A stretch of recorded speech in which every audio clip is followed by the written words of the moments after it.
What's up, everyone? Hello, welcome back to the shop. It's a new year and I've got new gear. Check this out. I am a proud member of the DSLR Club. Ooh. So my videos have primarily been voiceovers. I shoot the video on the phone and then I do a voiceover later. I've really struggled doing audio here in the shop, but with this setup and the microphone on this camera, I'm going to try to do more of this, even throughout a video. Kind of experiment with a new style. Try to make it a little bit more personal than just always doing the voiceovers. Those always come off as kind of cold feeling. It was interesting recently on Instagram. I posted that I needed a brand identity for my company, content creation and tools. I'm doing enough stuff that I need to wrap it up into brand, and I proposed something that everyone hated. But one of the comments was, since it was kind of a play on words, that it didn't fit my pragmatic personality. And I think I come across as colder and less human on these videos than I really am in person. I struggle with talking to a camera and not having people there. And the voiceovers don't help. Usually I'm doing the voiceovers at 10 o'clock at night just to finish a video up, and I'm tired and I just kind of want to get through it. I'm going to try not to do so much of that. Anyway, part of speaking more to the camera in the shop is to try to show a little bit more personality and I don't know, be a little bit more like the human being I am in person in these videos. I'm going to try. But enough on that. Today I want to show you my sharpening system. It's not the most unique system. It's very similar to Scary Sharp, but there is some nuance to it, and I wanted to walk through setting up a sharpening system like mine and how to use it properly. When you sharpen something, the basic concept is you go from coarser grits to finer grits, never making too much of a change from one grit to the next that the finer grit can't polish out the grooves left by the coarser grit. That's the basic idea. Another more subtle thing is that the angle of approach is slightly changing so that every time you move to a finer grit, you're progressively only working the tip of the blade where it's important that extra polishing is happening. Okay, so the way I pull this off is with this adhesive back sandpaper first for 2 steps. First 600 grit, then 2000 grit. Then I move to polishing compound on leather. First polishing compound on leather, and then just the leather itself. So none of these steps from one to the next, 600 to 2000 polishing just leather, is too much of a step that the finer grit can't polish out the grooves left by the one before it. So at the end, when I'm strapping on just smooth leather, this is extremely fine. That's why I don't see the need to go any finer than 2000 grit on a sandpaper or something like a stone. I just don't think that's necessary because you can take care of that work with the polishing compound. So originally I thought I'd just show you how to use my system, but since not everyone has this piece of glass available and not everyone's going to want to make this, flip down kind of setup, I thought it might be more helpful to start from material I know everyone can get their hands on, build a system, and use that to do some sharpening. This I'm not going to build because this is just easy. It's just leather on plywood. But I will build a different version of this. All right, step 1, find something flat. Now, this is a piece of marble, well, it's not really marble, I'm sure, but marble-ish tile from the home center. And I spent some time with a straight edge in Lowe's finding the flattest piece of tile I could. I went through about 10 of them. If you can find a tile that is flat enough that you can't see any light peeking through when you put a good straight edge against it, that's flat enough. You do not need any more precision than that. I posted some pictures of this and people brought up like glass shelves and granite offcuts. Those are great options, and if you have one or know where to find them, you can go for that definitely. I wanted to show this just because I know that just about everyone can get a piece of tile. This is $9, so keeping it real cheap. So that's what I'm going to build that out of. Now once you find that nice piece of tile, these do have a tendency to be a little bit brittle, so I'm going to back it up on some substrate to give it some strength so that I know it won't break in the future. Now, honestly, polyurethane construction adhesive is probably a better idea to use just because it can fill gaps bond these two materials just fine. And since you put all that effort into finding a flat tile, it's probably flatter than the piece of plywood or whatever you're putting it on. So that gap filling evens any of that out.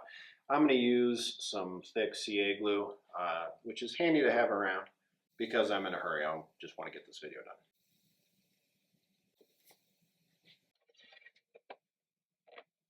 done. Okay, there we go. So at several points in this video, I'm going to send you to my Amazon store where any purchases give me a little bit of money.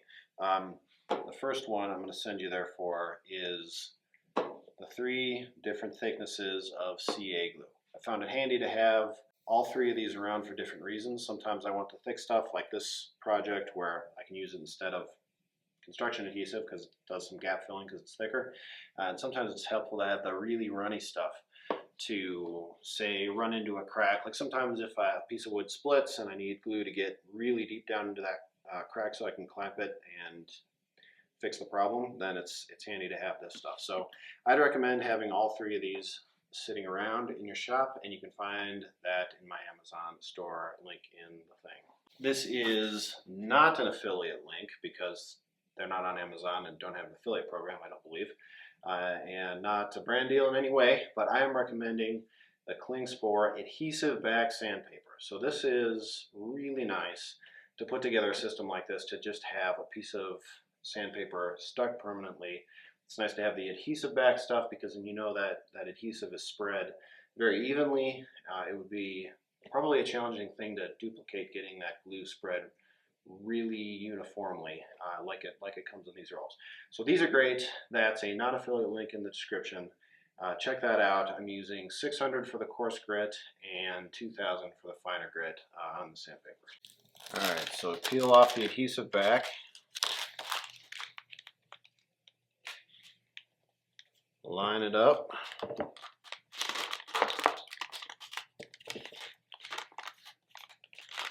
And line it up poorly on the video so people can see you struggle. Seems to be the way I'm going here. Do a better job than me, or else that happens. Simplest things. Okay, so this is going to be a great demonstration of how to get the sandpaper off once you've either used it up or if you screw it up initially. It wears out very slowly, so I've only done this once before. But in order to get that adhesive to loosen up, wet down some towels, just leave it for a while. Okay, so this is probably a good time to mention, since I'm using water to loosen up the glue, after you're done using this, dry it off, because leaving it wet all the time will degrade the glue eventually, and it'll break down faster than it should. Now I haven't let this soak as long as I should have. I mean, ideally I just let it soak and then come back in an hour, and this would be much easier, but I'm impatient, so I'm going to struggle with it.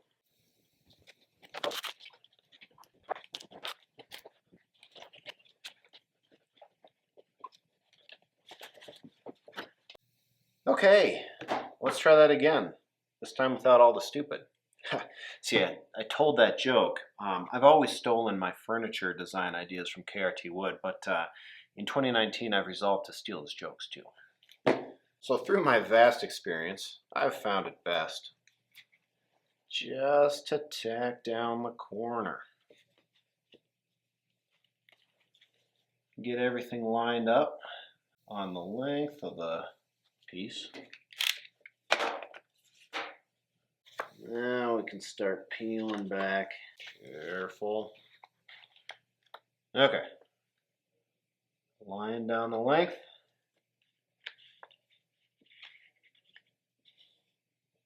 Tack it down. Now, hopefully, things will go better.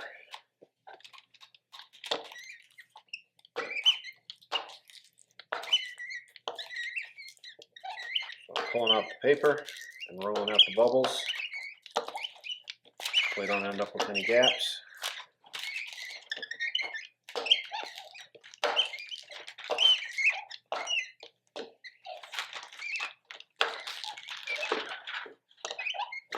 There we go.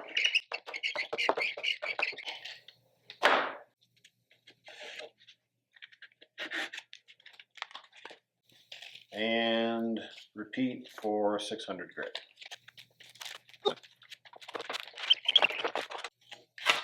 So it's time to use this to do some sharpening. I'm going to sharpen a plane iron that doesn't need it all that badly. Now generally, if an iron's not in too bad a shape, I just start with the 2000 grit. This is really meant for an iron or a chisel that's in really bad shape, and you just want to establish one flat face before moving on to honing the edge. So this isn't in very bad shape at all. I just did the flattening process the last sharpening go around. Usually I can get away with 3 or 4 sharpenings over here before I just need to set everything straight with this guy, but I'll start here just to go through the whole process. So I'm going to be using this cheap honing guide, link in my Amazon store, and also check out the video right here by Lee Nielsen on tuning this up and making it a little better, which is a good idea to kind of go through, especially if you're having any issues with it. But I find it works well. I know some people just do Rob Kosman freehand sharpening. That's probably not something I'm ever going to do. I find it hard to believe that that's ever going to be as consistent. If you're trying to hold a consistent angle as you're moving, you can get good at it and get close, but I don't think you'll ever be as good as the honing guide. It doesn't take that much to just set this up. So that's what I'm always going to stick with. So I load up the iron, then I use a straight edge to set it up so that when it touches the wheel of the honing guide, it's perfectly parallel with the bevel.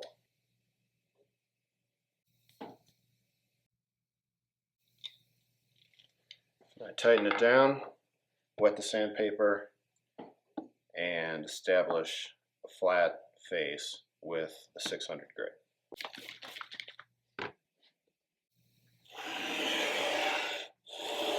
And this is fresh sandpaper, so it's coarser than it will be after it's broken in. 600 grit, I don't know if it starts out at more than or a bit less than that and goes to 600. Probably it starts at 600, and then effectively as it wears down, it's finer grit. But it's very aggressive right now, so this won't take very long. And with a system like this, compared to a stone or something, not only is it a lot cheaper, I like being able to make the long passes. Maybe I'm just used to it, but it's kind of nice. Now we'll take a look at how we're doing. So what you can see here is that I'm sharpening everywhere, or I should say I'm cutting because I'm not really sharpening yet. Everywhere but the base right here. So the way I have this honing guide set up, obviously it's not perfectly parallel, and I'm being a little bit more aggressive towards the tip of the iron, which is okay. That's the most important spot. But usually on this step, I'd like to see consistent cut pattern from the sandpaper all the way across on this whole area before I move on. And there's a little bit right here that hasn't been hit yet, so I'll just go a little bit longer.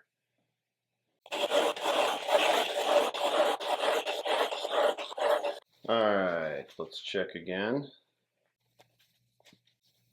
So that's what you want to see. Consistent cut pattern all the way across the face of that bevel. So it's time to move on. Now with the 600 grit, I don't worry about the back and deburring what I just created by cutting the face. We'll take care of that on the finer grit. So what I do now, because I don't want to be grinding that whole face on the next step, I want to move the honing guide up as little as possible while still knowing that I did make a move. So I'm just going to make a tiny shift this way. It's the smallest angle change I can make for the next bevel angle so that the finer grit is only sharpening at the tip of the blade. So I loosen it up, make just a tiny move. That's probably not even possible to see on camera. I just kind of feel it. I could feel it shift just a little bit. Hold it in place. You don't want to lose your place on the iron. And tighten it back up. Also make sure you really cleaned off the iron. You don't want any of the coarser grit being carried on to the next stage of things. And move on to the 2000 grit.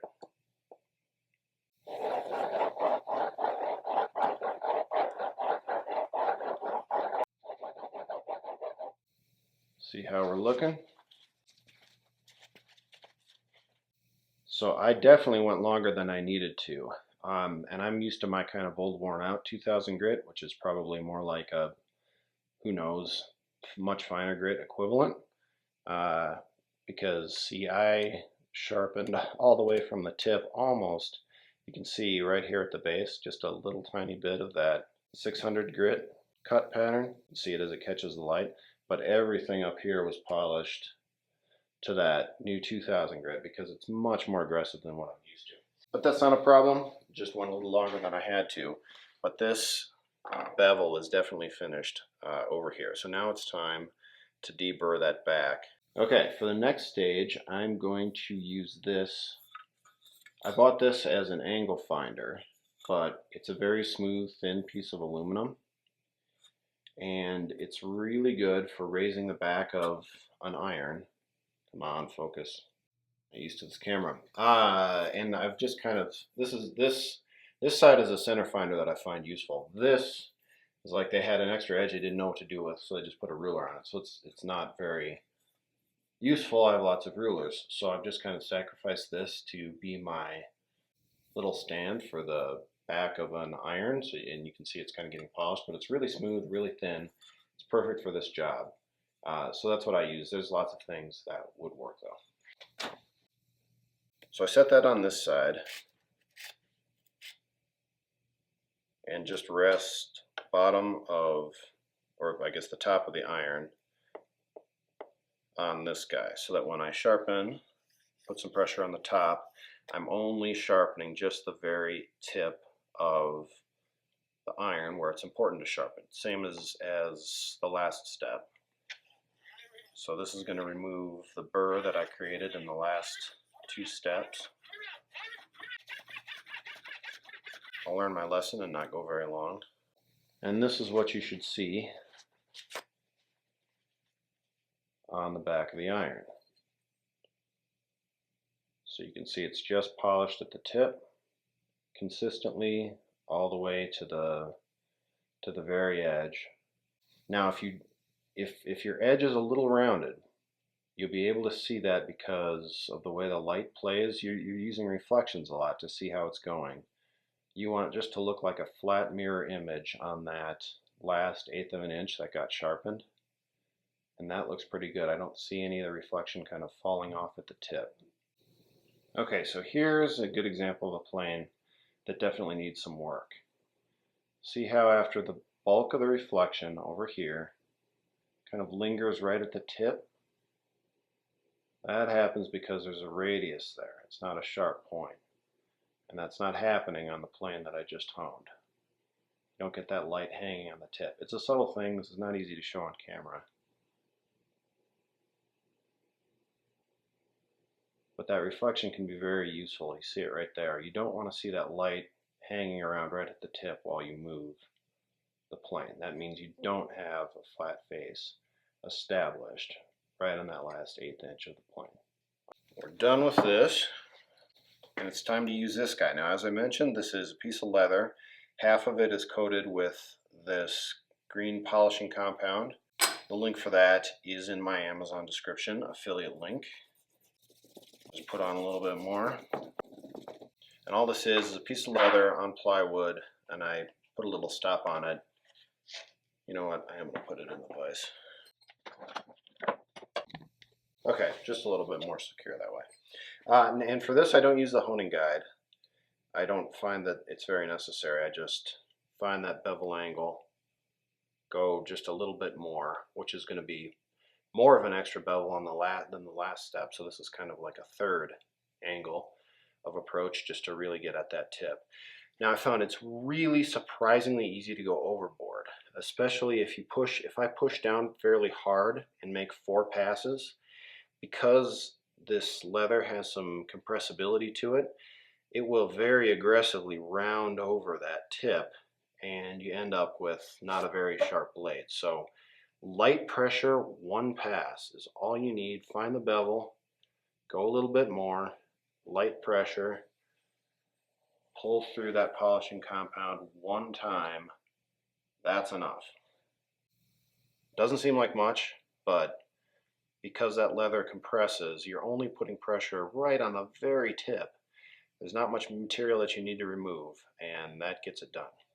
And then the same thing on the back of the iron. So I'm just going to keep the back up here about 1/4 of an inch. So this is more of a bevel than that thin 1/16 inch thick piece of aluminum was giving me on the 2000 grit. So I just hold it right about there, light pressure, and pull through one time on the polishing compound. That's all you need. Now I clean it off so that I'm not dragging any compound onto this side of the leather. And the same thing again. I usually make a couple passes because this is so much less aggressive. Find the bevel, tilt up just a little bit more, pull it through a couple times. Now you're just stropping that blade. Same thing on the back.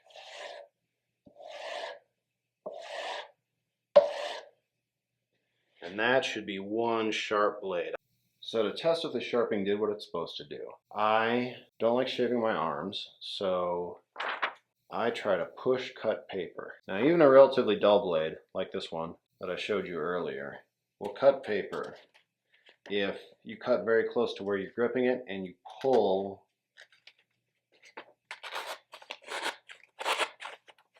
it through the paper as you go. But what it won't do, if you cut far away from where you're holding it, like let's say 1 inch or 3/4 of an inch, and just try to push, forget it. There's no way. To do that, to push cut at 1 inch out, just standard paper, a blade has to be extremely sharp because there's not much pressure. You don't have the benefit of slicing through the paper. So you got to be really sharp to do that. Okay, so let's see how I did on the blade that we just sharpened.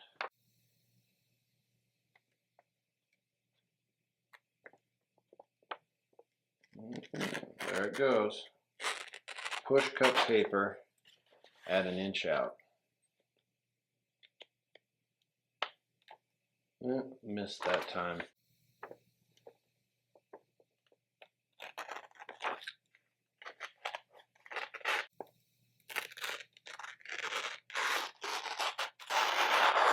Definitely push cuts. So this is ready to take some fine, smooth shavings. All right, so that's it. We built and used a budget sharpening system. You should be able to set this up for now $50, even buying all this stuff, maybe a little bit more if you don't have anything, like the leather and the honing guide and polishing compound and the whole shoot match. But still a very cheap and simple way to get set up. Just a few parting comments. One of the criticisms I've heard of similar methods to this, Scary Sharp and so on, is that it gets expensive because you keep going through sandpaper. But the links I showed for these rolls of adhesive back paper, I pretty much consider this to be a lifetime supply. This lasts forever, especially if you do the 2-part system where you have a coarser grit for harder work and then you're only honing the very tip. You spend very little time over here.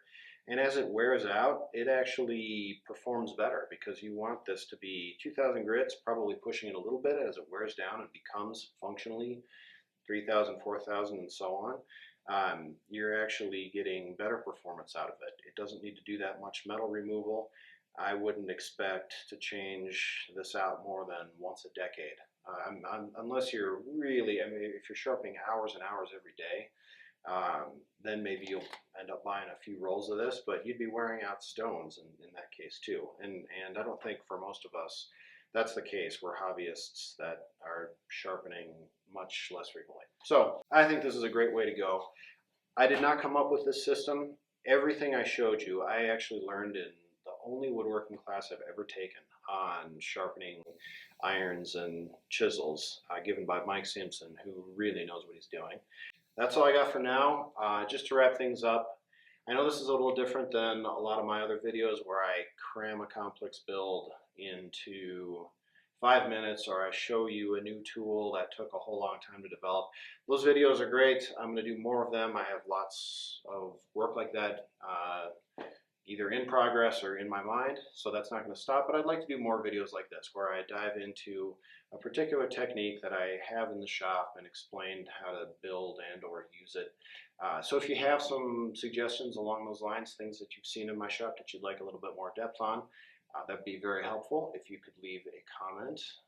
So please do that, and until next time, you'll see me later, because I won't see you. I'm talking to this camera, which I'm trying to get better at. Bye for now.